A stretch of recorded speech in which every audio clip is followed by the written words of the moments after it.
Hola, buenas tardes a todos y a todas. Bienvenidos al tercer webinar de Apocoba en Red, Cerebro y Corazón en Educación. Hoy tenemos con nosotros a Jesús Guillén. Como os decía, Jesús es astrofísico y, bueno, es autor del superblog Escuela con Cerebro, que es un blog sobre neuroeducación. La mayoría de vosotros ya lo conocéis, ¿no? Pero también es autor de diferentes obras como Neuroeducación en el aula, de la teoría a la práctica, y Neuromitos en educación, el aprendizaje desde la orientación.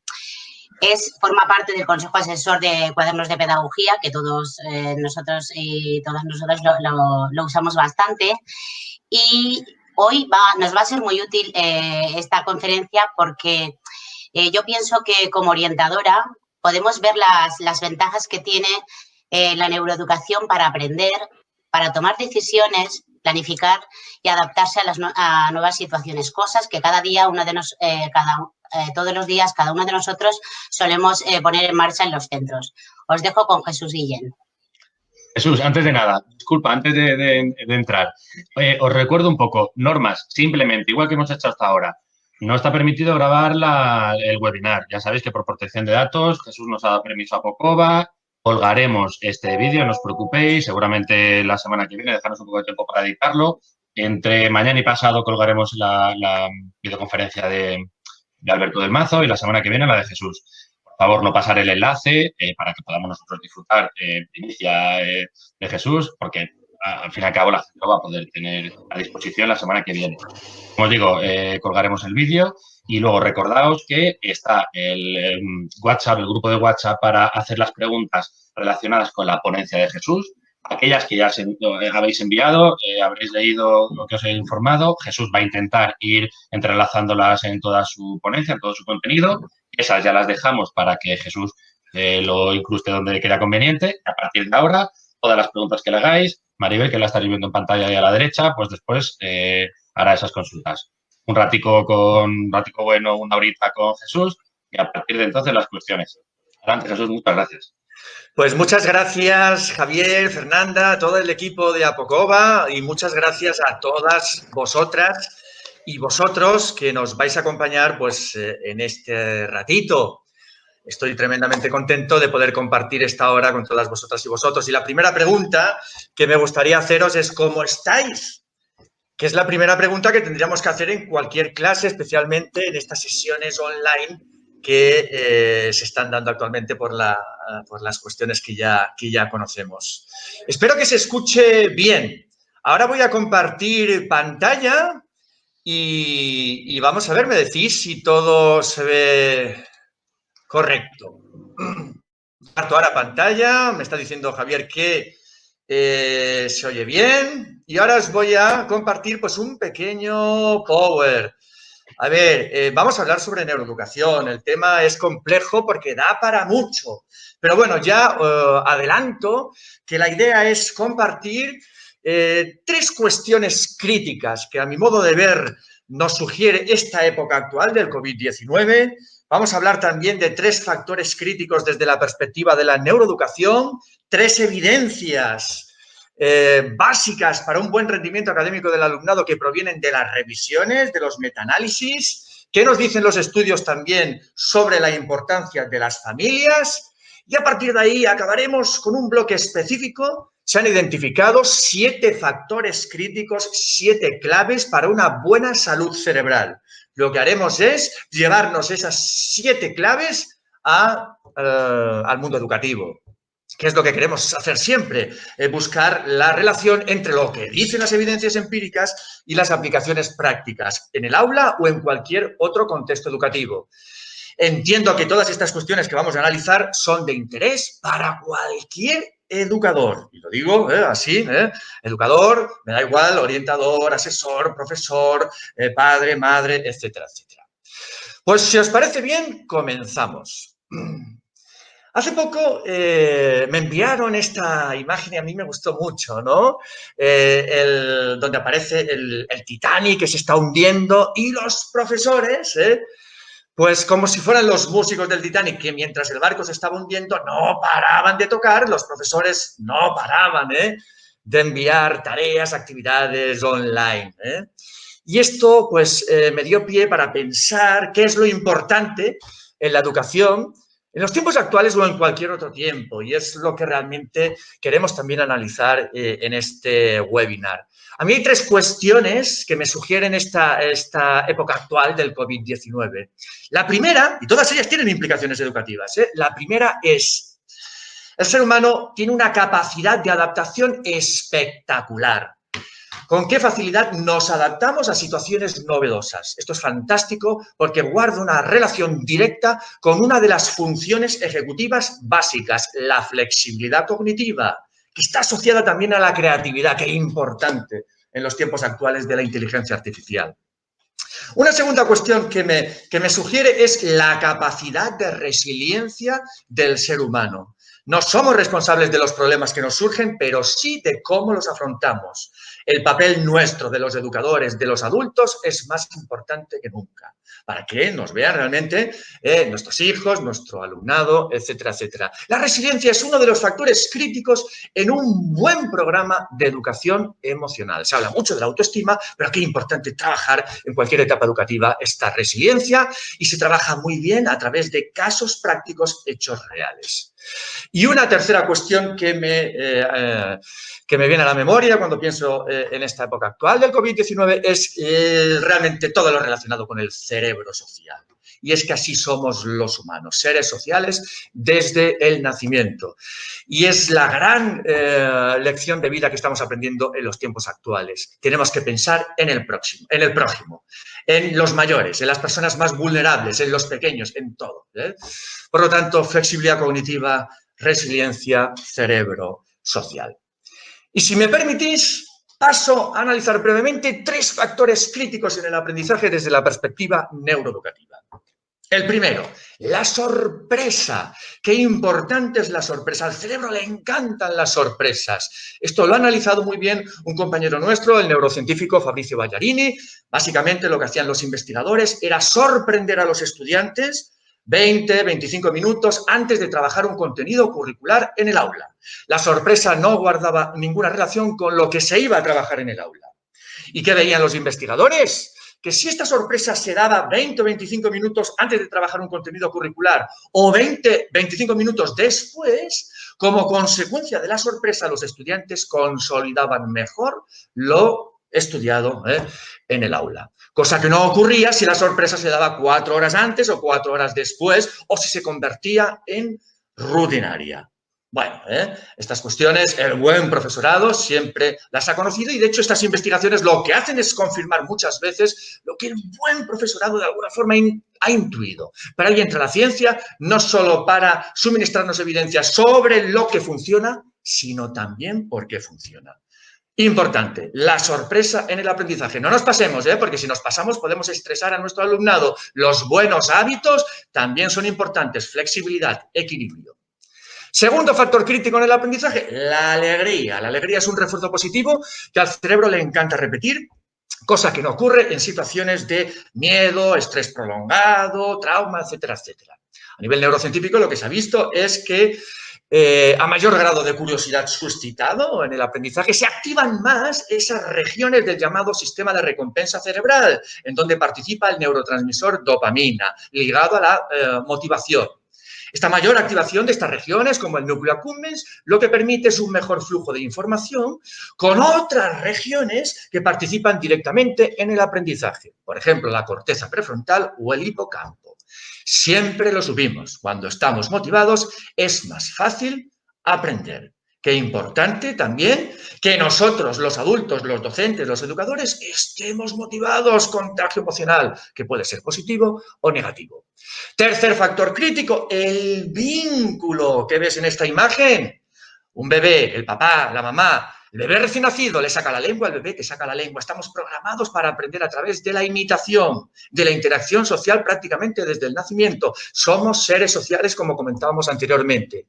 Desde el primer día de clase, desde la primera sesión online, desde el inicio de lo que sea, hay que ir generando el vínculo adecuado, los climas emocionales positivos que sabemos que favorecen el aprendizaje. Climas seguros. Desde el primer día hemos de conocer los nombres de todos nuestros estudiantes, pero además hay que conocer la vida que llevan en esa mochila. Eso realmente es un facilitador muy importante del aprendizaje. Fijaros, hemos analizado 3 factores críticos desde la perspectiva neuroeducativa, pero ¿qué dicen las revisiones, los metaanálisis sobre los factores que inciden más en el rendimiento académico del alumnado? Pues se ha visto lo que siempre hemos sabido, la importancia de los factores emocionales. Se ha visto que es muy, muy importante, por ejemplo, las expectativas del estudiante sobre su propia capacidad. Si yo creo que no puedo, no hay nada que hacer. Este tipo de pensamientos o habla interna están condicionadas por experiencias previas negativas. Yo siempre digo que a mí un niño de 7 o 8 años me dijo, a mí siempre se me dieron mal las matemáticas. Ojo con los estereotipos, ojo con las etiquetas. El cerebro es plástico, como comentaremos luego. También se ha visto que es súper importante las expectativas del profesorado sobre la capacidad del alumnado, porque si yo creo que tú no puedes, cuando te hago una pregunta te dejaré menos tiempo, tú captarás este lenguaje no verbal y esto te perjudicará. Las expectativas del profesorado. Esto está directamente vinculado a los aspectos emocionales que comentábamos antes. Pero luego hay otro factor que es súper, súper importante. ¿Sabéis cuál es? Es la cooperación entre el profesorado. Se habla mucho de la cooperación entre los estudiantes, pero parece que la cooperación entre el profesorado es un factor todavía de mayor impacto sobre el aprendizaje del alumnado. Pero sabemos que cooperar es más que trabajar en equipo. La cooperación requiere tiempo, requiere educación emocional. Hay que empezar, en el caso de nuestro alumnado, con pequeñas estructuras simples que vayan trabajando a través de la parada de los 3 minutos, de la estructura 1, 2, 4, esas estrategias cooperativas como paso previo a los grandes proyectos cooperativos. Eso requiere tiempo, requiere años y eso es lo que requiere realmente no solo la educación emocional, sino también la mejora educativa en general. ¿Y qué nos dicen las investigaciones sobre la importancia, cómo influyen las familias en el rendimiento académico del alumnado? Pues se han visto que hay 3 factores también críticos, alguno de ellos ya ha aparecido. Por ejemplo, muy, muy importantes, las expectativas de los padres, de las madres, sobre el desempeño, sobre la capacidad de sus hijos. Qué importantes las expectativas, qué importante es educar en las fortalezas. Ojo que hay muchos sesgos, hay muchos estereotipos, pero el cerebro es mucho más poderoso que estos sesgos o que muchas veces nos dejamos llevar por ellos. Muy importantes las expectativas de las familias, pero también se ha visto que es muy importante la comunicación en el contexto familiar. No solo en la infancia temprana, también, especialmente en la adolescencia. Qué importante es una buena comunicación entre padres, madres e hijos. Y un tercer factor crítico, a lo mejor os sorprende, el número de libros que haya en el contexto familiar, en el hogar. Si las familias leen, habrá mayor probabilidad de que los hijos lean y ese es un factor, un gran predictor del éxito académico del alumnado. La lectura realmente es una necesidad para un buen desempeño, por supuesto, como siempre decimos, en la vida. Neuroeducación es eso, un aprendizaje desde en y para la vida. Relacionado con todas estas cuestiones, claro, uno puede pensar, bien, ¿y todo esto cómo se lleva a la práctica educativa? Pues me gusta mucho el enfoque de Michel Resnick, no sé si os suena, lo explica en este libro reciente que le han traducido. Fijaros qué título tan sugerente, Pensadores creativos. Cultivar la creatividad como en infantil con pasión, proyectos, compañeros y juegos. Michel Resnick es un catedrático del MIT, del Instituto Tecnológico de Massachusetts, creador, seguramente os suena, de la plataforma Scratch, que idearon estos investigadores para enseñar a programar a los más pequeños en un entorno cooperativo súper guapo. Pues bien, os pongo un ejemplo de cómo se puede adaptar este tipo de estrategias que se utilizan de forma natural en infantil en cualquier otra etapa educativa. No hay excusas, depende de nosotros también, de nuestra actitud y de nuestra creatividad. Os pongo un ejemplo de un profesor, uno de esos profesores motivados, fue alumno mío, José Luis Redondo, del SAFA de Úbeda, que está en secundaria y tiene una clase muy diversa. Tiene un par de estudiantes con síndrome de Down, un par de niños con autismo, algún niño con dislexia, TDAH, etc. Y él comentaba, recientemente me comentaba, de que había estado cooperando, aprendiendo con las maestras de infantil, maestras porque en su escuela solo hay maestras, no había maestros, que también hay maestros, por supuesto, para intentar adaptar todo lo de los rincones de aprendizaje en su clase diversa de secundaria. ¿Y qué es lo que hizo en la práctica? En el contexto del aula, creaba una serie de estaciones, pues 5, 6, que iban transitando estas estaciones los estudiantes en grupos de 4. En cada una de las estaciones había pues, un reto, un problema, un juego vinculado a los contenidos curriculares que realmente iban trabajando en ese periodo de tiempo los estudiantes. Y él comentaba que había llegado a un acuerdo con la maestra PT, la maestra de apoyo, para que entrara en el aula, no para que los estudiantes salieran.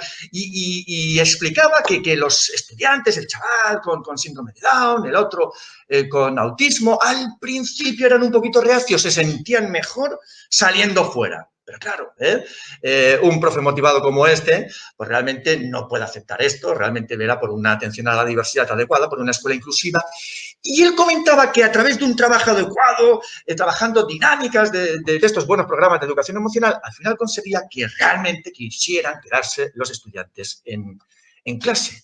Fijaros qué ejemplo tan fantástico de adaptación de una estrategia natural en infantil trasladada al contexto de secundaria. Y algunas características sobre el funcionamiento del cerebro con aplicaciones educativas, comentamos algunas, hay muchísimas. Fijaros, resumiendo mucho, nuestro cerebro es único, singular. Cada cerebro es único, distinto, tenemos ritmos de aprendizaje diferentes, por lo tanto, que es importante hacer el intento para atender la diversidad en el aula. Los buenos proyectos pueden funcionar, fantástico, la cooperación entre el profesorado también, pero ojo, que si cambiamos la metodología y dejamos la evaluación igual, no hay nada que hacer. Había una pregunta referida exclusivamente al tema de la evaluación, ¿qué dice la investigación al respecto? Pues que es muy importante diversificar los procesos de evaluación, es decir, ir más allá del examen. Se puede evaluar el aprendizaje, que evaluar es mucho más que calificar a través de un proyecto, de un vídeo, de una recreación, hay 1001 formas. Por supuesto, se ha visto que es súper importante la autoevaluación, la coevaluación en los grupos, etcétera, etcétera. Que es importante replantearnos la evaluación. ¿Qué es lo que queremos que aprendan? Siempre en consonancia con la identificación de los objetivos de aprendizaje y siempre, por supuesto, trasladándole a los estudiantes, explicándoles bien cómo alcanzar esos objetivos de aprendizaje, cuáles son los criterios de éxito para realmente alcanzarlos.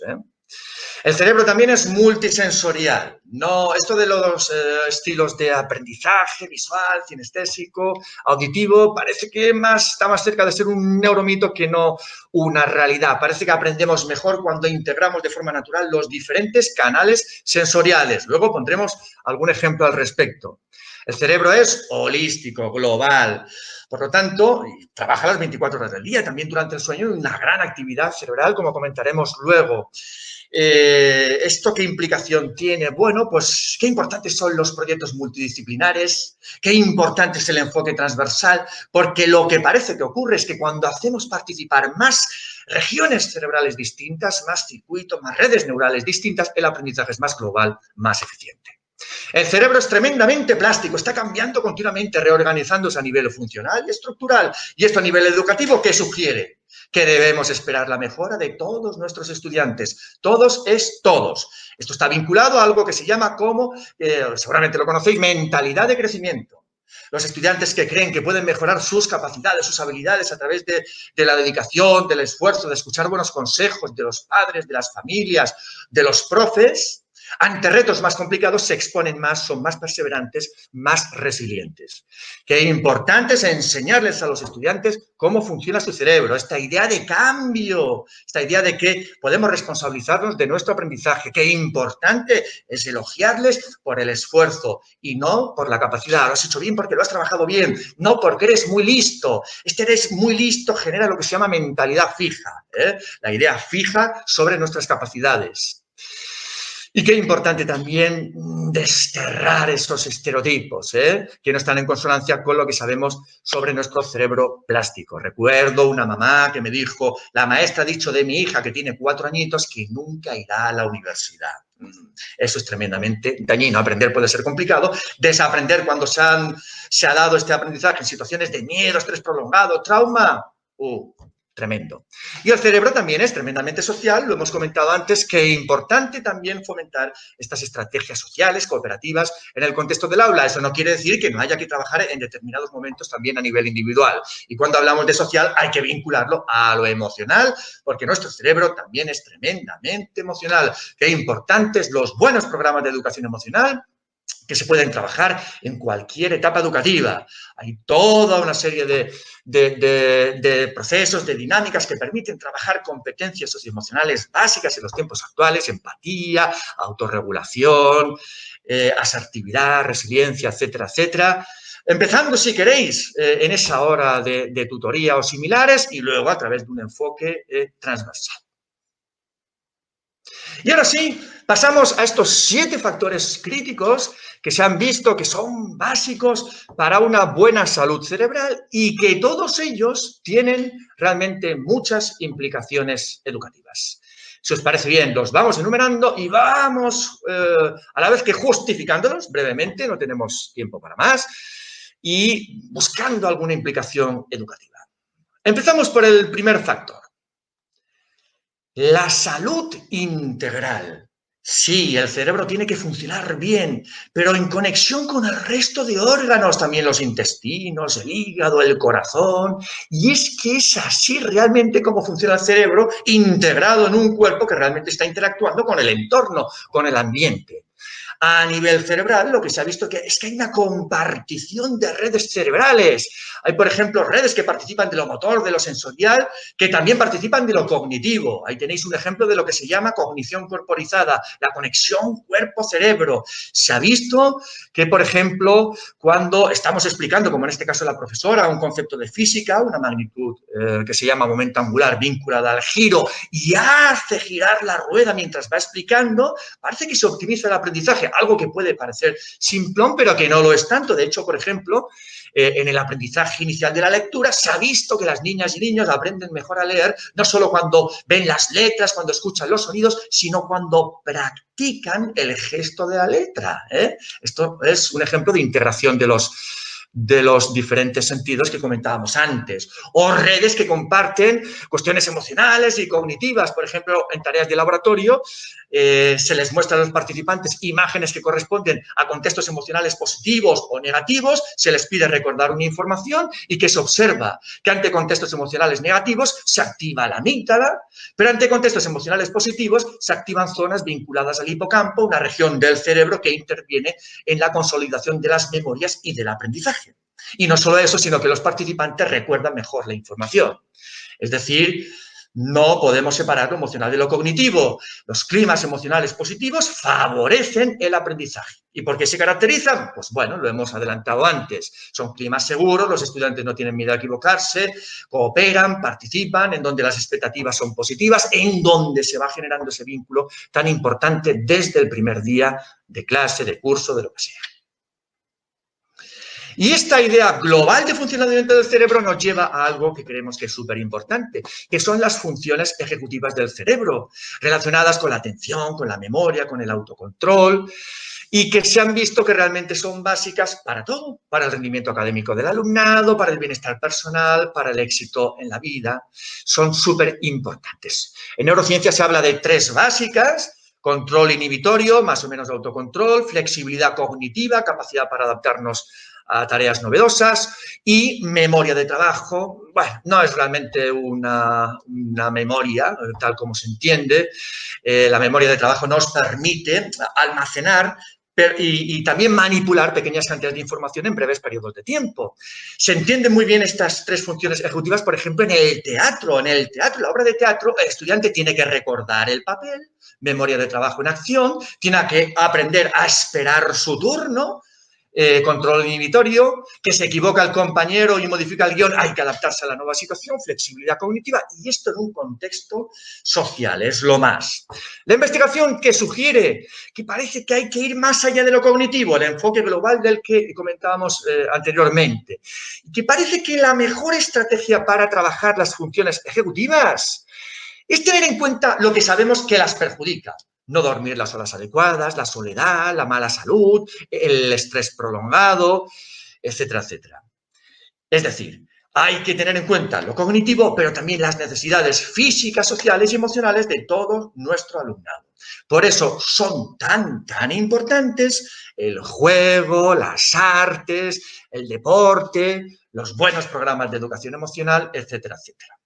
A veces nos preguntan, ¿y cuáles son las estrategias más adecuadas para trabajar las funciones ejecutivas? En mi opinión, las que tienen este enfoque indirecto. Me da igual que sea la participación en el deporte de equipo, en el juego de bloques, en esa estrategia de mindfulness, durante la lectura, el dibujo, en la participación de la orquesta, las buenas historias. Todas estas estrategias permiten trabajar de forma indirecta muy bien las funciones ejecutivas del cerebro. Y esto es lo más importante. Huyamos un poquito de estas tareas específicas que utilizamos en el laboratorio, que bien, en las investigaciones pueden estar bien, pero en el contexto del aula no tan bien. Me explico. La transferencia al entrenar o al trabajar las funciones ejecutivas se ha visto que es cercana, que no es lejana. Es decir, si tú entrenas de forma adecuada, continuada, la memoria de trabajo, mejorarás la memoria de trabajo, pero eso no significa que vaya a conllevar directamente una mejora, por ejemplo, en la resolución de problemas matemáticos. Pongo el símil para entenderlo del gimnasio. Si tú estás trabajando día y día, pues los cuádriceps, no esperes que te crezcan, por ejemplo, los bíceps. El mejor enfoque para trabajar todo el cuerpo es diversificar el entrenamiento, trabajar todos los músculos a nivel también cognitivo. Se ha visto que parece que pasa lo mismo, diversificar las estrategias. Por eso es tan interesante este enfoque indirecto que comentábamos para trabajar las funciones ejecutivas. Seguimos. Segundo factor crítico para una buena salud cerebral, la nutrición. Somos lo que comemos. Y en nuestro caso, pues mediterráneos, se ha visto que la dieta mediterránea es fantástica. Tiene unos grandes beneficios a largo plazo, de alguna forma, igual que pasa con el ejercicio físico o con los retos mentales, parece que puede ayudar a retrasar la aparición de determinadas enfermedades neurodegenerativas, generando lo que se llama reserva cognitiva. Qué interesante con nuestro alumnado, con nuestros hijos, realizar proyectos donde se analicen estas cuestiones, cuáles son los diferentes tipos de nutrientes, cómo inciden las proteínas, los hidratos de carbono, las grasas. Hay grasas buenas, grasas que no son buenas, qué alimentos contienen una serie de nutrientes o de antioxidantes o vitaminas y que otros no. Por ejemplo, se ha visto que hay grasas que son muy perjudiciales, por ejemplo, las que provienen de los alimentos procesados, las grasas trans de la comida basura, pero luego hay otras grasas que son muy buenas también a nivel cerebral, como son esos omega 3, que tienen ácidos grasos concretos que participan en la regeneración de las membranas neuronales. Por lo tanto, esto también hay que explicárselo a los estudiantes porque hemos visto que hay estudiantes que llegan, por ejemplo, al colegio sin haber desayunado. El cerebro es un órgano que representa el 2% del peso corporal, pero a nivel de necesidades energéticas puede representar el 20 o el 25% del total corporal. Por lo tanto, qué bueno. Ahí ya no hablo ya de escuelas de entornos de pobreza. Recuerdo cuando participamos en el programa Buen Comienzo, un programa para la infancia desfavorecida en Medellín, donde en esas escuelas públicas lo primero que se hacía es que desayunaran todos juntos. Por supuesto, hay que realmente garantizar ese suministro energético para un buen funcionamiento del cerebro y explicarles a través de estos proyectos también a los estudiantes qué importante es mantener los niveles de azúcar estables para un buen rendimiento cognitivo. Tercer factor crítico para una buena salud cerebral, el sueño. Sí, ojo, porque no dormimos las horas adecuadas, ni los adultos, ni los adolescentes, ni las niñas y niños. Y se ha visto que el sueño es una necesidad a nivel cerebral, que es mucho más importante de lo que creíamos. Durante el sueño se da una especie de eliminación de desechos, un ensanchamiento en los espacios neuronales que permiten de alguna forma, se está viendo, consolidar las memorias, consolidar lo estudiado durante la vigilia. Y ojo que esto es súper importante en educación, ir integrando la información novedosa en los conocimientos previos del alumnado es algo súper importante. Pues eso es lo que va pasando durante el sueño. Se van incorporando estos nuevos conocimientos a esas redes neurales ya existentes. Por lo tanto, qué importante que duerman los estudiantes las horas adecuadas. Y fijaros en esta tabla que nos suministra en un estudio reciente en la Academia Americana de Pediatría, donde, bueno, de forma aproximada nos hablan de las horas recomendadas que tendrían que dormir los estudiantes de distintas etapas educativas. Ojo, porque hay un déficit muy, muy importante. Incluso se ha visto que estudiantes que no duermen las horas adecuadas manifiestan algunos problemas a nivel conductual que les hace parecer o comportarse como si tuvieran realmente TDAH y no lo tienen. Por lo tanto, qué importante, no solo en la infancia temprana, en estas franjas horarias están incluidas también las siestas en la infancia temprana, sino también en la adolescencia, donde se ha visto que hay un retraso en lo que se llama el ritmo circadiano, es decir, los adolescentes tienen necesidades mayores de sueño que los adultos y también, como tienen este ritmo circadiano desplazado, se convierten en búhos, tienen necesidad de acostarse más tarde. Ojo, porque las clases muchas veces comienzan muy pronto, a las 8, incluso antes en otros países. Y se ha visto que retrasar la hora de inicio de la jornada escolar, nada, una hora, como en este experimento, que se pasaba de las 8:30 a las 10. El primer año ya empezaban a mejorar en promedio los resultados académicos de los adolescentes, el segundo año entrando a las 10 seguían mejorando y el tercero, que volvieron al inicio, a las 8:30, empezaron a empeorar y con el tema de la asistencia pasaba algo al revés. Por lo tanto, qué importantes también estos proyectos sobre el sueño, explicárselo a las familias. Cuarto factor crítico para una buena salud cerebral, el ejercicio físico. Sí, bueno para el corazón, bueno para el cerebro. Al realizar actividad física, se liberan una serie de proteínas, de moléculas, como este factor neurotrófico BDNF, que está directamente vinculado a procesos neuronales que inciden directamente en el aprendizaje.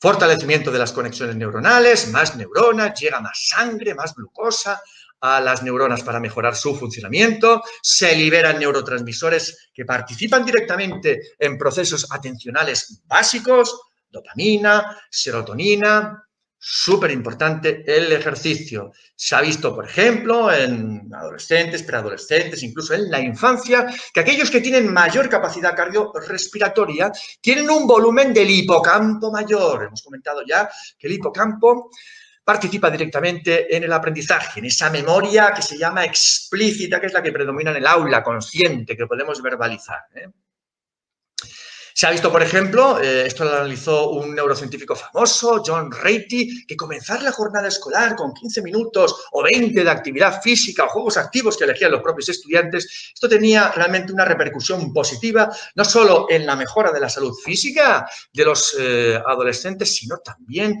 en una mejora emocional e incluso cognitiva, es decir, están más activos, están más atentos en las horas posteriores. 4 minutos, parones de 4 o 5 minutos para que puedan moverse un poquito los estudiantes, les va genial para mejorar la concentración durante las tareas posteriores.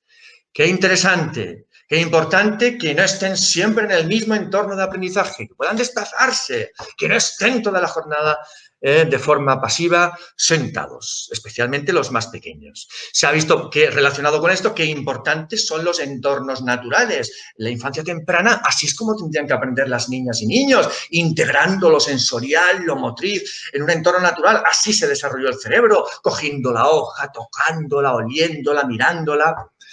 y no bajo 4 paredes.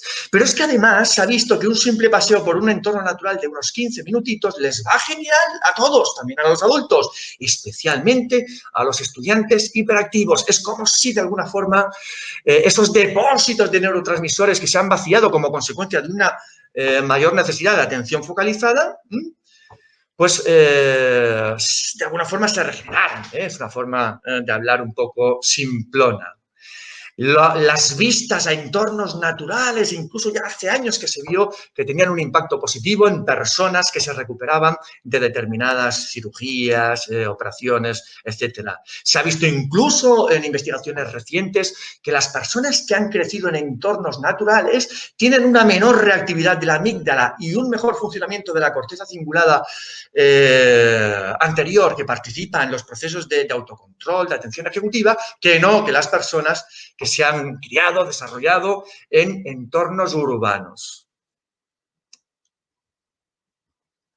Y si bueno para el corazón, bueno para el cerebro, también al revés. Qué importantes son los retos mentales, súper importantes. En una investigación reciente incluso se ha visto que mantenernos activos mentalmente tiene un mayor impacto sobre esa reserva cognitiva que incluso mantenernos físicamente activos. Cuando pueden confluir los dos efectos, todavía mejor. Desde la perspectiva neurocientífica, por ejemplo, se ha visto la importancia del juego.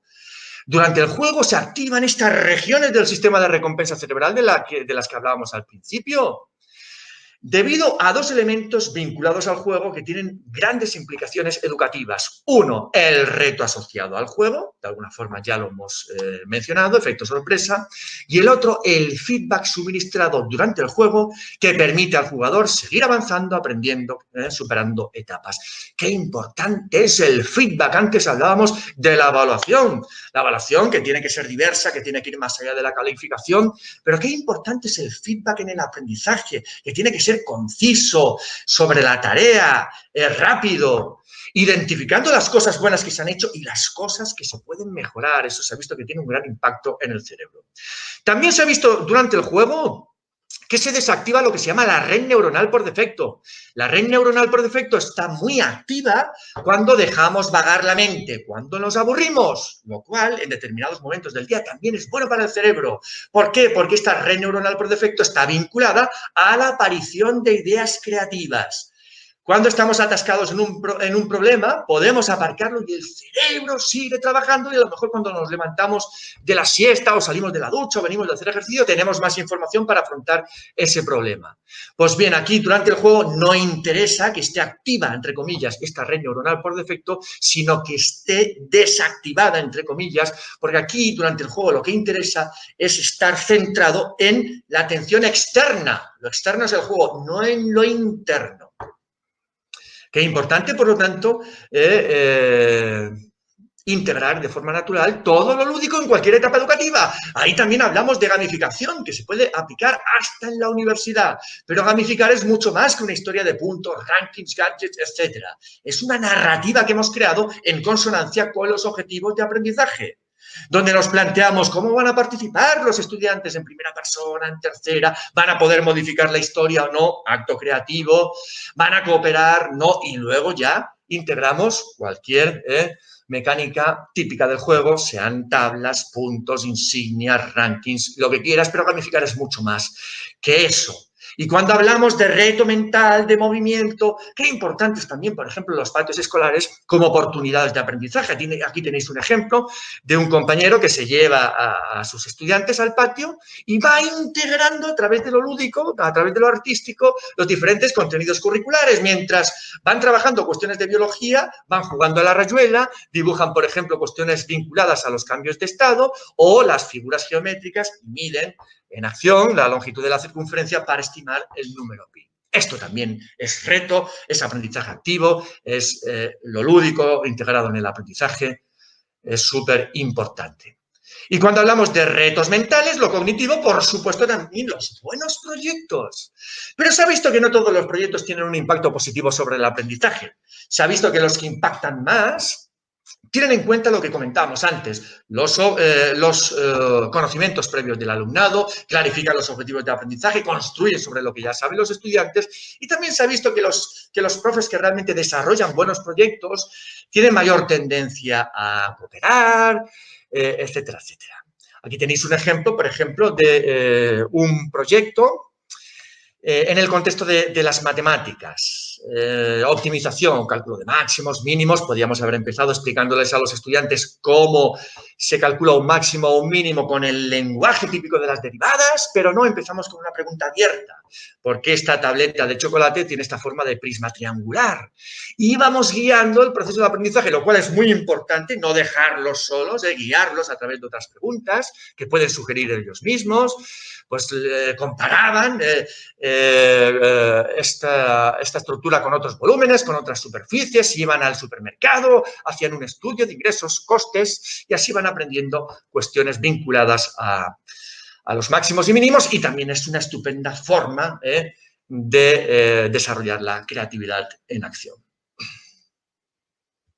Y cuando hablamos de cuestiones mentales, también se han identificado pues algunas estrategias o técnicas de estudio y aprendizaje que realmente pueden optimizarlo y que van más allá de lo que suelen hacer los estudiantes y siguen haciendo, que es básicamente releer, reestudiar, subrayar.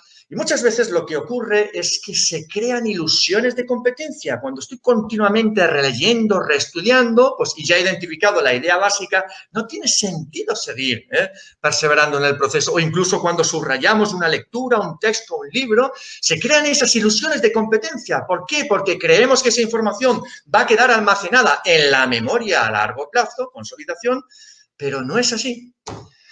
Otra cosa diferente es que tengamos que hacer un resumen en el margen del texto, eso ya requiere esfuerzo cognitivo y cuando hay esfuerzo parece que el aprendizaje se optimiza porque hay bucles entre esa corteza prefrontal que forma parte de los procesos de autorregulación, la sede logística de las funciones ejecutivas con regiones del sistema límbico, sede de lo más emocional y también directamente con ese hipocampo que es tan importante en el aprendizaje.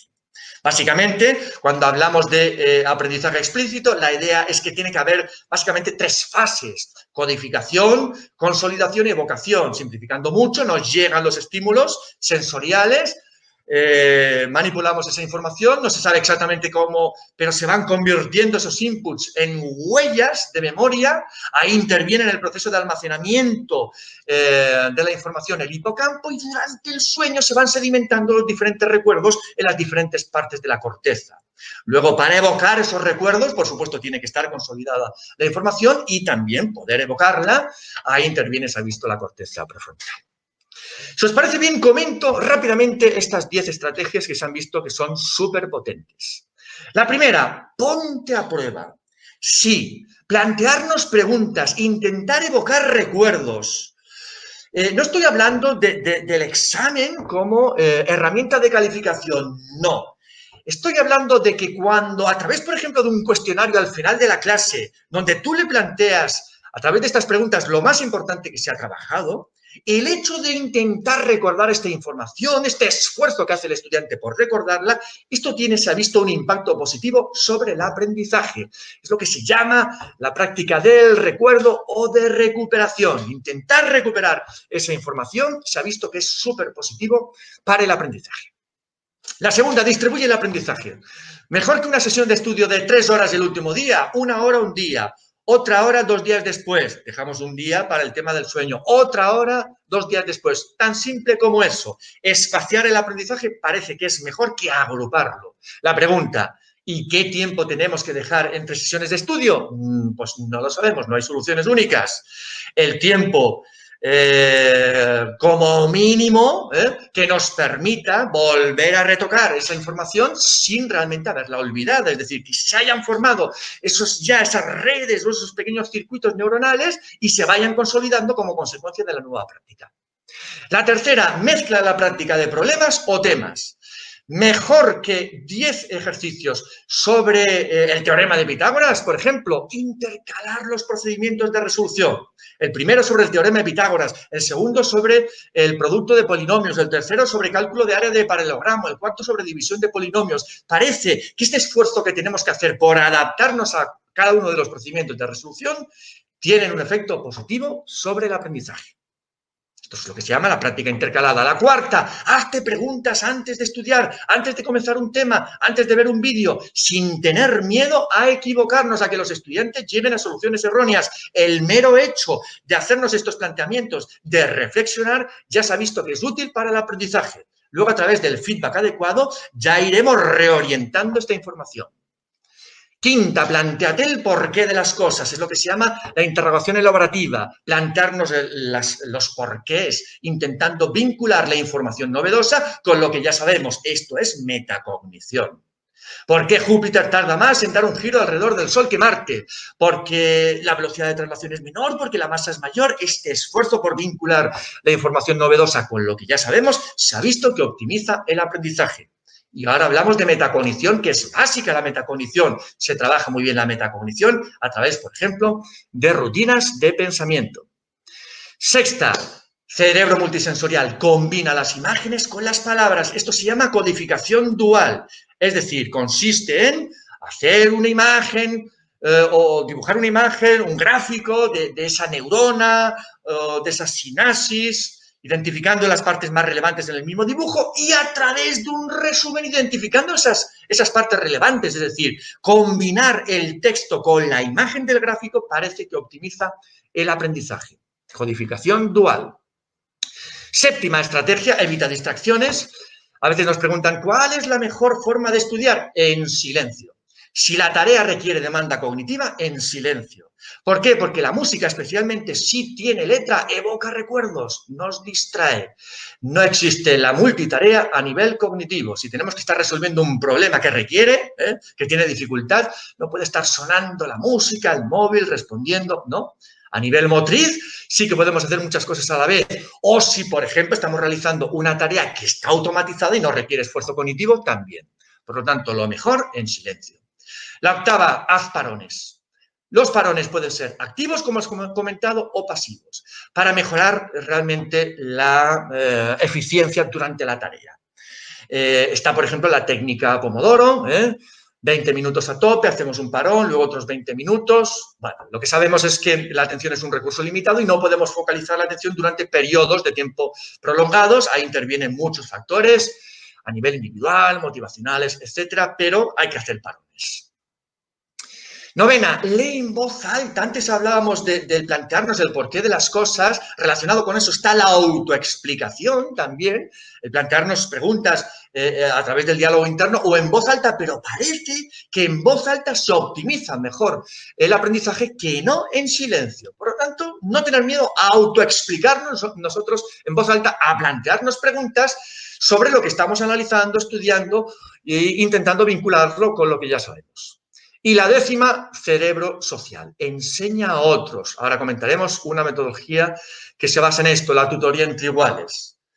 Qué importante para los dos, para el que explica, buscando estrategias para que el otro lo entienda y también para el que recibe la información, beneficiándose de ello. Muchas veces los profes somos incapaces de explicarle algo a un estudiante, se lo explica el compañero con sus propias palabras y lo entiende mucho mejor.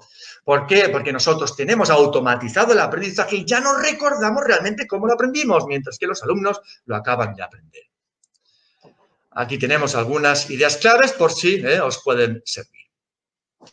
Sexto factor, la socialización. Lo comentábamos antes, somos seres sociales. El cerebro es tremendamente social, pero no solo eso, sino que a nivel cerebral se ha visto que ya de por sí la cooperación es una recompensa a nivel cerebral. Cuando cooperamos, realmente se vuelve a activar, vuelve a aparecer este sistema de recompensa cerebral, este núcleo accumbens que nos hace sentir bien. Genial. ¿Y en la práctica educativa? Pues tenemos el ejemplo fantástico de peer instruction. No sé si os suena la historia del profesor de física famoso en Harvard, Eric Mazur. Un profesor maravilloso, un comunicador excelente, él hace unos años hacía pues, lo que se hacía clásicamente, él la explicaba y después los exámenes correspondientes. Pero tenía la mosca sobre la oreja. Hace poco escuchaba una entrevista donde explicaba una vez que en el contexto del aula él creyó que había hecho una explicación fantástica, la repitió con un montón de ejemplos en la pizarra y vio que los estudiantes no estaban entendiendo lo que él creía que estaba explicando de forma fantástica. Y les hizo realmente, porque él recordaba que la mitad de estudiantes habían aprobado el último examen, dice, pues venga, explicarosla unos a otros este concepto que estamos trabajando. Se creó un bullicio impresionante, pero vio que realmente que los estudiantes estaban realmente interpretando mejor la información. Bien. Un profesor fantástico, un comunicador excelente. Sus estudiantes estaban contentos, pero el profe no estaba contento. ¿Por qué no estaba contento? Porque, bueno, os planteo a vosotros, son sinónimos, rendimiento académico y aprendizaje. Lo hemos sabido siempre, no tienen por qué. Analizaron los investigadores en Harvard y los profes cómo estaban aprendiendo estos estudiantes y vieron que no estaban aprendiendo bien, a pesar de desenvolverse bien en las pruebas estandarizadas. Así, por ejemplo, sabían enunciar perfectamente la tercera ley de Newton, acción-reacción, pero cuando les planteaban una situación cotidiana, venga, explícame qué ha pasado en este choque entre el camión y el coche, ¿cuál ejerce más fuerza? Respondían, claro, el camión porque tiene más masa. No sabían interpretar bien lo de acción-reacción.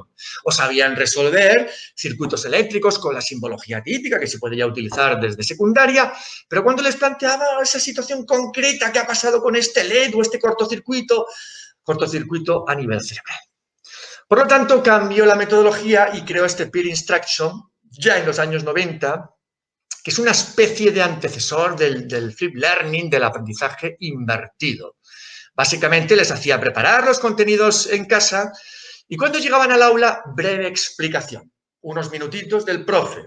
Hay que identificar los objetivos de aprendizaje, lo que comentábamos anteriormente. Y lo que hacía era, les planteaba una pregunta que requería realmente reflexión.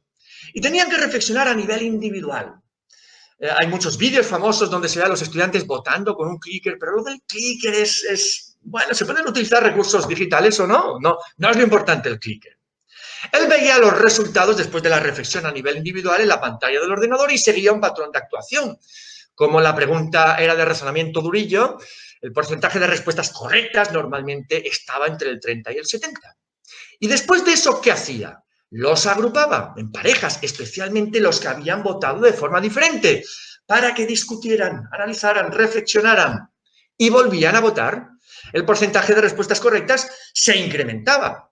Si había que explicar algo, se explicaba o bien los estudiantes o bien el propio profesor. Y pasaban a otra pregunta elegida de forma adecuada, vinculada a los contenidos curriculares que iban trabajando.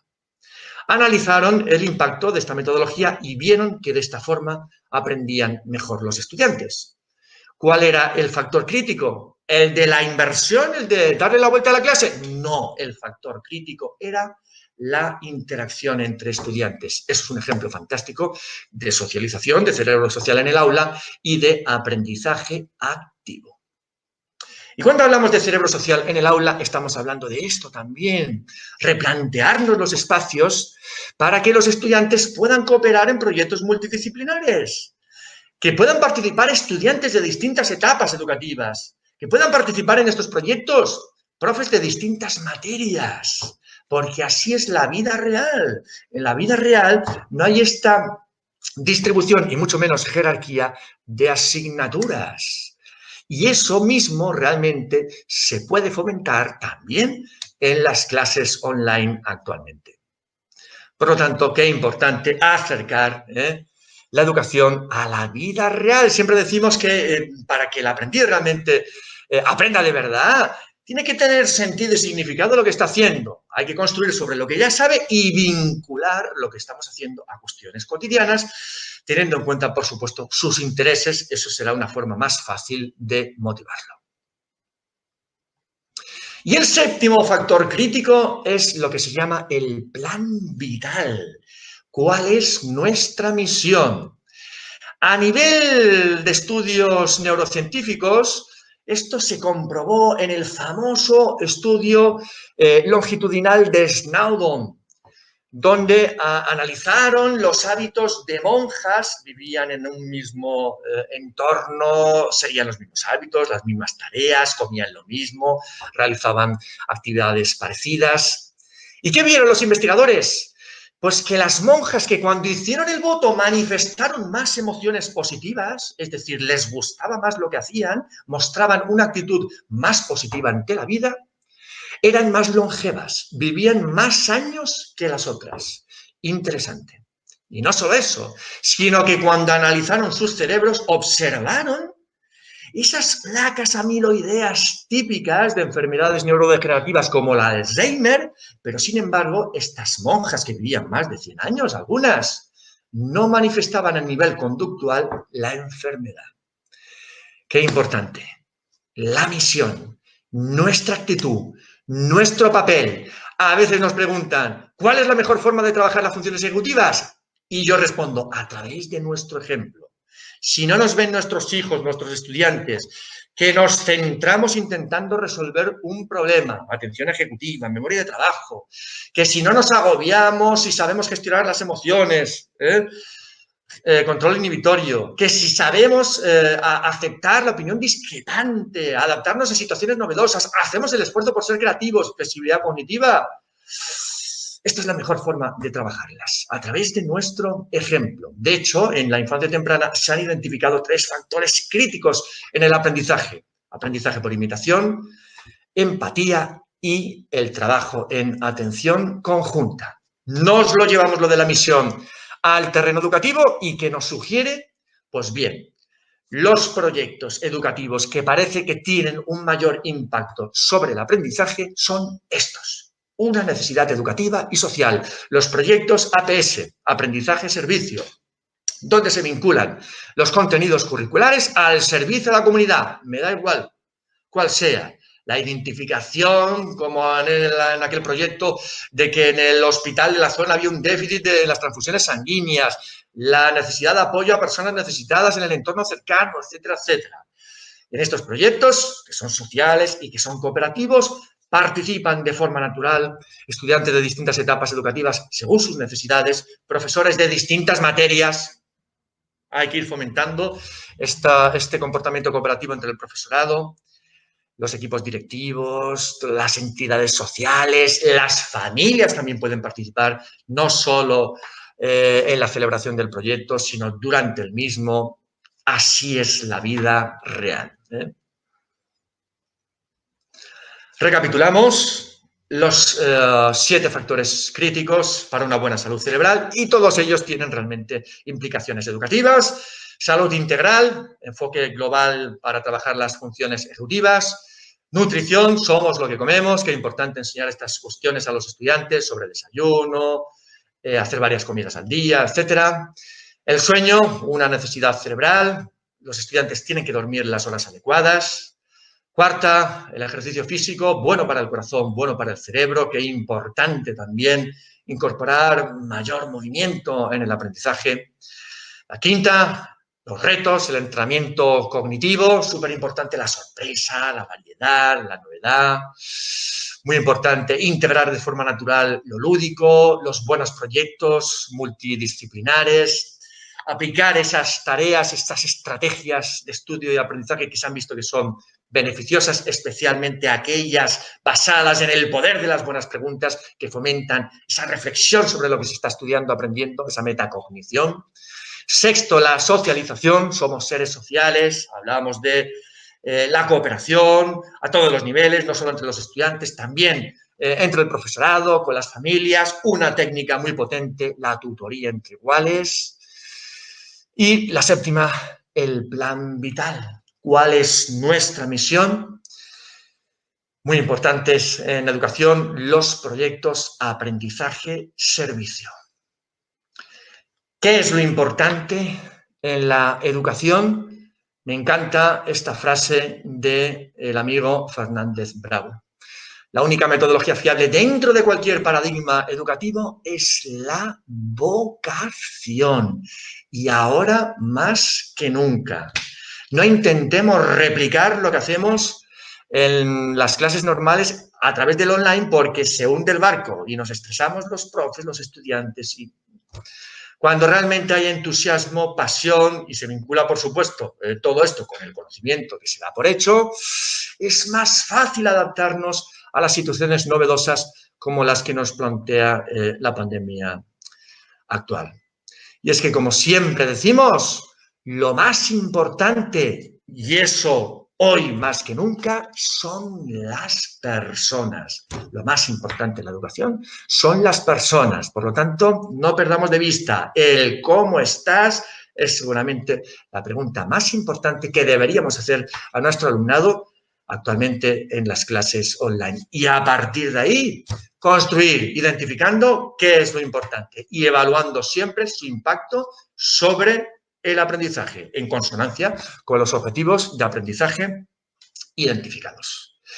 Y hasta aquí, pues una serie de cuestiones que, bueno, se derivan de la neuroeducación. Es un campo muy vasto, complejo y, por supuesto, requeriríamos muchísimo tiempo para abordar todas las cuestiones que se abordan desde la neuroeducación. Por mi parte, muchas gracias y siempre decimos eso, que queremos transformar y mejorar la educación para así transformar y mejorar la sociedad, siempre con mucho cerebro y más corazón. Gracias.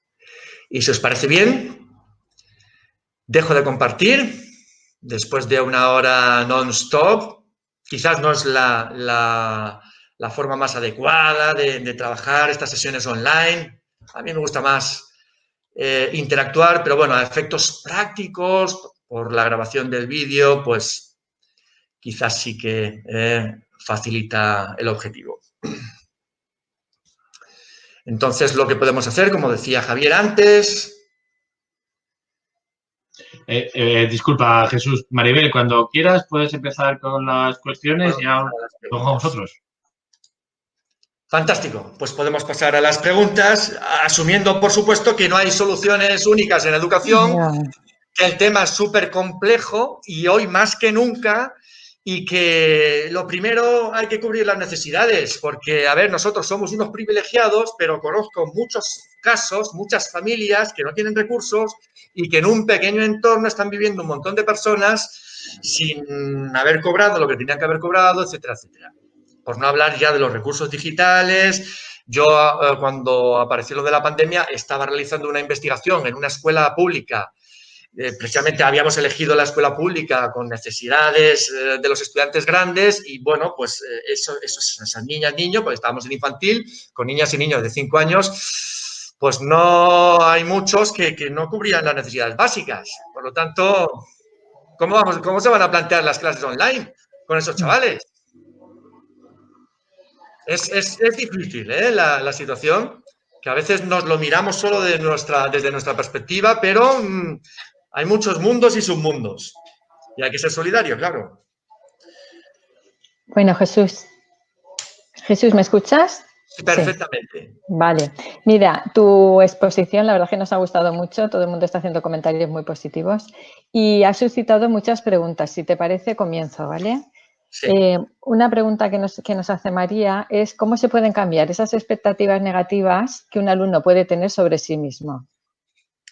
El tema es complejo, porque eso se ha ido labrando de forma paulatina desde la infancia temprana. Es lo que comentábamos. El aprender, complicado, pero cuando se han formado conexiones rígidas a nivel neuronal, desaprender cuesta un montón. Hay que conocer la vida de esa persona. Las tutorías son muy enriquecedoras, las grupales por supuesto, pero las individuales a todos los niveles. En la adolescencia es brutal la información que nos suministran. Por lo tanto, hay que conocer información sobre esa niña, sobre ese niño y a partir de ahí cooperar con toda la comunidad, cooperar con las familias, cooperar con otros docentes, con los especialistas, con los orientadores, porque a veces es muy grande la complejidad del tema. Entonces, pongo un ejemplo, por ejemplo, que me ha venido a la memoria. Recuerdo, por ejemplo, una chica fantástica con unas capacidades brutales, era adolescente, que debido a la presión familiar, a la presión de los padres, como no obtenía los mismos resultados académicos que los hermanos mayores, la presionaron tanto que al final, ¿qué pasó? ¡Pum! Se hundió. Es lo que se llama bloqueo o apagón emocional, que pasa no solo entre adolescentes, pasa incluso con más pequeños. Bueno, pues ahí hablando con la familia, intentando afrontar el tema de la forma más adecuada, siempre lo intentamos hacer de la forma más positiva. Le propusimos a la chica una dinámica. La dinámica se llama las 3 cosas buenas, que se utiliza precisamente o se testó para estos chavales con apagón emocional. Consiste en lo siguiente, en identificar 3 cosas buenas que te hayan pasado al final del día. Y lo que tienes que hacer es, vuelve a aparecer en el esfuerzo cognitivo, escribirlas. ¿Por qué son estas 3 cosas buenas? ¿Qué puedo hacer para repetirlas? Etcétera, etcétera. Día tras día. El foco positivo, lo que comentábamos de educar en las fortalezas. No estamos diciendo no olvidarnos de las debilidades. Pero ¿qué es lo que ocurre? Que estos estudiantes con bloqueo emocional lo ven todo negativo. Por lo tanto, el día tras día, ir identificando 3 cosas buenas, puede surtir efecto. Y en el caso de esta chica, fue surtiendo efecto y con la colaboración, si no hubiera sido imposible, de la familia, pues salió reforzada. Bueno, perdona. Vida. Jesús, me están diciendo que por favor nos conteste brevemente porque hay personas que han hecho muchas preguntas. Venga, pues brevemente. Vale. Bueno, esta está relacionada con algo que has comentado antes, que es sobre la cooperación. Y nos preguntan, ¿se puede enseñar a cooperar sin cooperar? Imposible. No se puede. Nosotros somos ejemplo, lo hemos comentado antes. Si nosotros no cooperamos, es imposible enseñar a cooperar a nadie. Imposible. Se puede aprender... O creeremos que están cooperando, pero no estarán cooperando. Cooperar es más que trabajar en equipo, tiene que haber un componente empático, tiene que haber ahí competencia socioemocional. Otra pregunta de Nuria en este caso. ¿Se puede aprender cuando un alumno le tiene miedo al profesor? Y si aprende, ¿se consolida ese aprendizaje a largo plazo? A ver, cuando hay el impacto emocional se puede grabar en el cerebro, sea positivo o sea negativo. Lo que pasa es que al cerebro le encanta repetir, claro, lo que le suministra placer. Por lo tanto, no queremos volver a aprender ante situación de miedo, de estrés, porque sabemos que eso a largo plazo perjudica a nivel fisiológico. Por lo tanto, ¿se puede aprender? Sí que se puede aprender, pero es perjudicial. Un poquito de estrés es bueno para el aprendizaje porque nos mantiene alerta, despiertos, despierta esta atención de alerta, pero el exceso es tremendamente perjudicial. Es un enemigo para el cerebro y para la salud corporal a largo plazo. Y a medio también.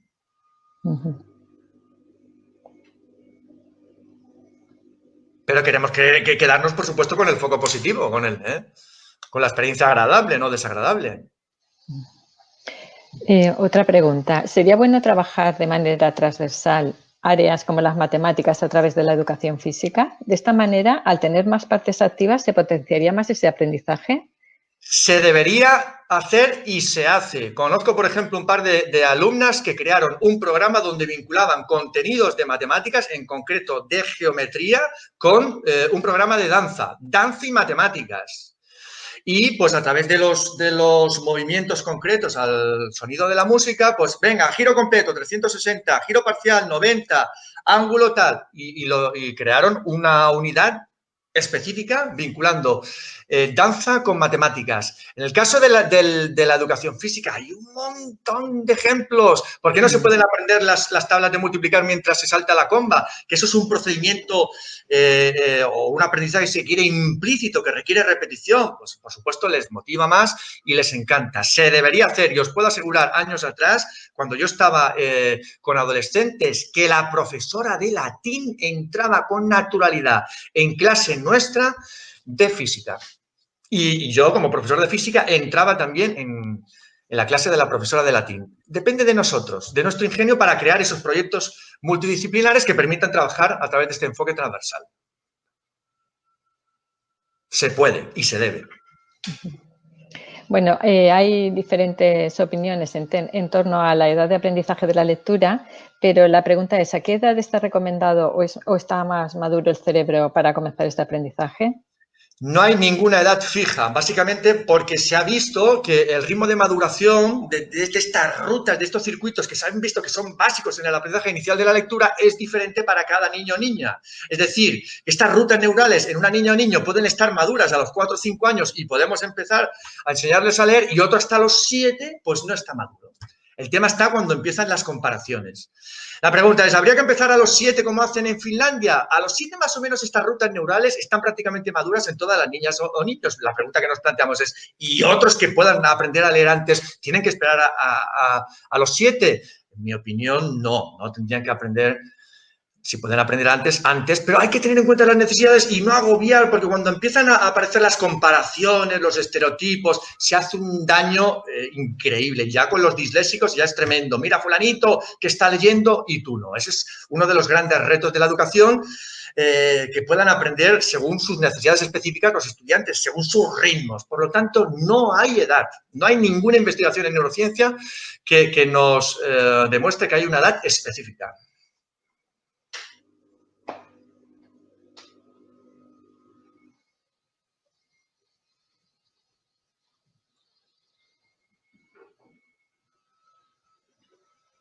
Tenemos capacidad innata para el aprendizaje, pero ¿qué pasa a la hora de desaprender? ¿Es más costoso?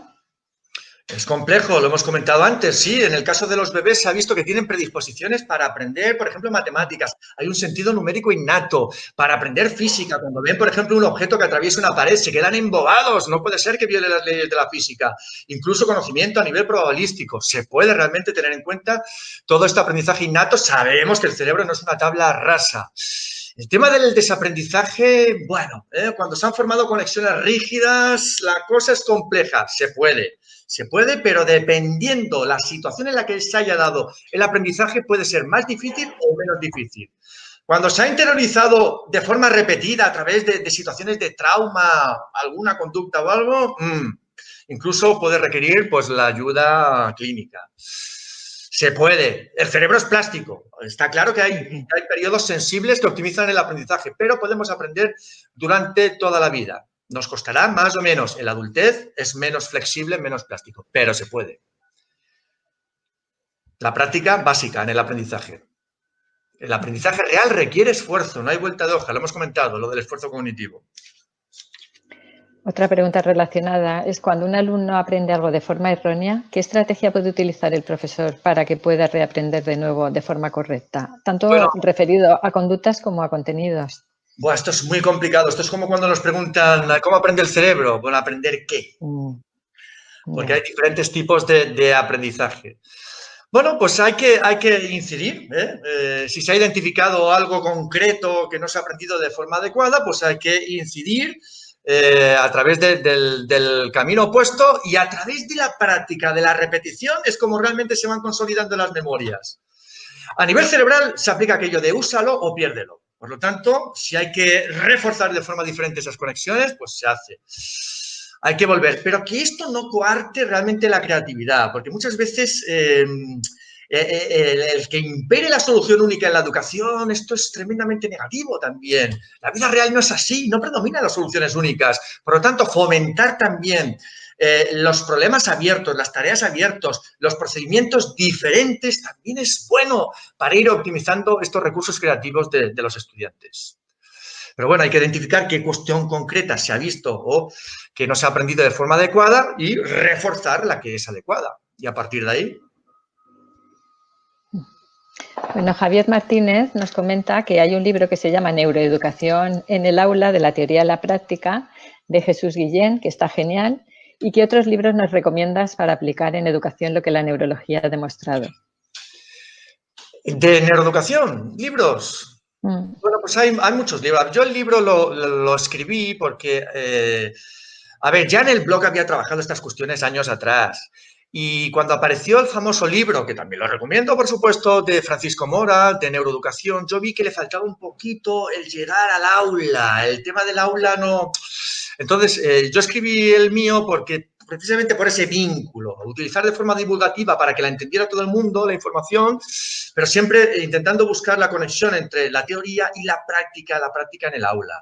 Entonces, quizás el libro que escribí es más para la parte práctica y el de Francisco Mora, que hay que leerlo, por supuesto, para la franja teórica. Pero hay muchos libros interesantes. Yo, por ejemplo, en mi cuenta de Instagram comparto todas las semanas 1 o 2 libros. Estas semanas de confinamiento os aseguro que he leído unos 15 libros y son todos fantásticos. Aquí en España tenemos muy buenos divulgadores y yo tengo la suerte de trabajar con ellos, Ana Forés, David Bueno, y han escrito libros y son todos fantásticos, todos os aportan. Por lo tanto, Francisco Mora, Ana Forés, David Bueno, son todos fantásticos. A ver, según las necesidades. Damaris nos pregunta que cómo influye la meditación en las funciones ejecutivas. ¿En qué momento sería mejor realizarla durante la jornada escolar?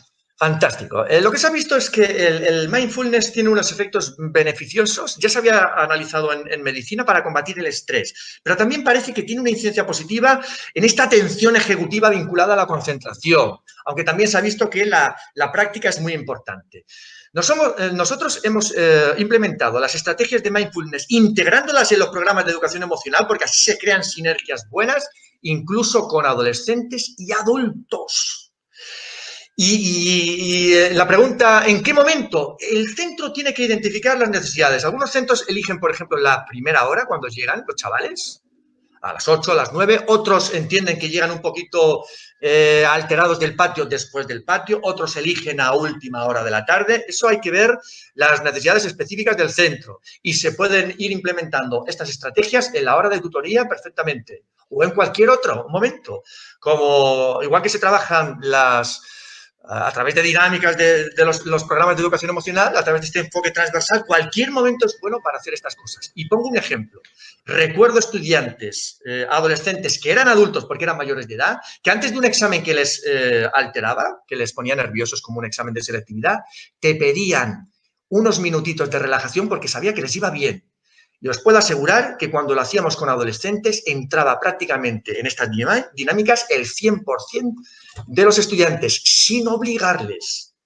Por lo tanto, nuestro ejemplo, si hay credibilidad en el profe, los tienes ganados. Se puede. Y ya con pequeñitos, ya ni te digo, hay estrategias fantásticas, el rincón de la paz para trabajar el autocontrol, venga, se les enseña a los pequeñitos, cuando estés alterado, nervioso, acércate al rinconcito de la paz, siéntate, haz unas respiraciones profundas, venga, mete la cabecita como la tortuguita, serénate, se utilizan mucho y funciona. Por lo tanto, esto es directamente autocontrol, esto es un buen trabajo de las funciones ejecutivas. Bueno, y ya la última pregunta de Nuria. El juego conlleva recompensa inmediata. ¿Qué repercusión puede tener a largo plazo en el cerebro? Bueno, es un tema complejo, porque efectivamente cuando hablamos de juego, claro, nos viene directamente lo de los videojuegos, y efectivamente esto es una activación del sistema de recompensa. Cuando se integran estas tareas en el aula, a veces nos preguntan, bueno, ¿y esto no genera una competitividad? Mi respuesta es que cuando se trabajan bien estas competencias socioemocionales, los compañeros se alegran de los éxitos de los otros, no hay que tener miedo. Por lo tanto, hay un vínculo o un equilibrio también entre trabajo individual y a veces un poquito más competitivo en los juegos y el trabajo cooperativo. A nivel de neurociencia se ha visto que la cosa no es ni blanca ni negra. En la infancia temprana no hacen falta realmente los recursos digitales. El aprendizaje social, esto lo demostró Patricia Kuhl, en el caso del aprendizaje de una segunda lengua en la infancia temprana. Aprendemos fonemas de otras lenguas una vez pasadas las ventanas plásticas, si tenemos a la maestra o el maestro en vivo y en directo y no a través de vídeos. Pero, por otro lado, hay otra línea de investigación, incluso con videojuegos de acción, Daphne Bavillier, que han visto los efectos beneficiosos en adolescentes y adultos a nivel atencional, de estos videojuegos de acción, de matar zombies y tal. Daphne Bavillier lo que dice es, mira, esto es como todo.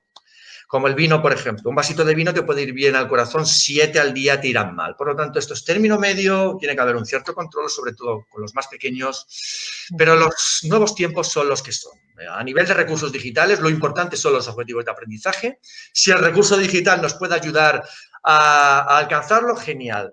Sí que es cierto que desde la investigación, y nosotros lo estamos utilizando últimamente, hay software lúdico que no dejan de ser videojuegos para entrenar, por ejemplo, las funciones ejecutivas. Esa investigación que estábamos haciendo antes del COVID-19. Incluso se ha testado de forma muy positiva software lúdico concreto para mejorar la dislexia, para mejorar la discalculia. Hay mucho software para trabajar la memoria de trabajo, etcétera, etcétera. Por lo tanto, sí, hay una mayor sensibilidad a la recompensa, hay que tenerlo en cuenta esto, pero es que los nuevos tiempos digitales es lo que conllevan. Todo en su justa medida. Equilibrio es lo mejor, parece. Muy bien, muchas gracias. A vosotros y a ti, porque eso ha sido memoria de trabajo en acción. Jesús, Maribel, me gustaría hacer la última pregunta. Jesús, voy a aprovechar un poco, ¿me está escuchando? Sí. Voy a aprovechar un poco la cercanía que estás ofreciendo, porque es una pregunta que hace una compañera. Nos estás haciendo de manera muy explícita, bueno, genial, un contenido estupendo, muy bien. Además, el tercer grado de preguntas tampoco es fácil, porque, oye, contestar hay algunas preguntas que no son fáciles, desde luego. Entonces, por ahí, muchas gracias. Pero nos has ofrecido un mensaje no subliminal porque lo estamos viendo. Cuando tus pesadillas acaban, dice tu camiseta, cuando tus pesadillas acaban y nos tienes que acabar el mensaje, por favor, no nos puedes dejar así para terminar. Es una película de David Lynch, Cabeza borradora.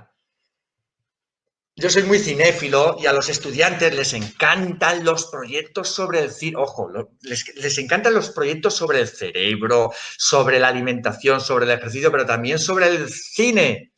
Y hemos puesto en práctica muchos proyectos sobre el cine. Y esta es una película muy famosa de David Lynch sobre el tema de la memoria. Entonces, claro, en la memoria se pueden grabar cosas, lo habéis comentado antes, entre comillas, una forma de hablar positivas, pero también negativas. Y es que así lo llevamos todo, porque las emociones son eso. Hay emociones positivas y hay más básicas negativas porque han sido importantes para la supervivencia. Por lo tanto, saber gestionarlas es lo más importante. Muchísimas gracias, Jesús. Fernando, adelante. Bueno, Jesús, en nombre de la Asociación Profesional de Orientación de la Comunidad Valenciana, te queremos dar las gracias porque has tenido una intervención súper interesante, nos has dado muchísima información, estrategias, has tocado todos los ámbitos de nuestro trabajo y bueno, ahora se trata de ir poniendo en práctica todas esas estrategias que nos has facilitado. Muchísimas gracias de corazón, de corazón. Gracias a vosotros. Yo entiendo que es mucha información. Ya han hablado de muchas cosas que requieren, por supuesto, profundizar. Pero bueno, a veces es mejor dar unos retazos y ya cada uno, según sus necesidades, que profundice y a partir de ahí, lo que está claro es que el tema educativo es muy complejo, lo intentamos hacer de la mejor manera posible y tenemos que intentar centrarnos en lo positivo, no en lo negativo. Hay muy buenos profes, igual que hay muy buenos orientadores, muy buenos asesores, muy buenos equipos directivos, que están haciendo cosas bien y que hay que conocerlas.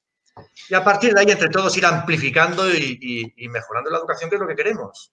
Bueno, muchas gracias por el optimismo y la energía con la que has transmitido todo. Claro buenas tardes a todos y hasta otro encuentro. Adiós. Muchas gracias a todos.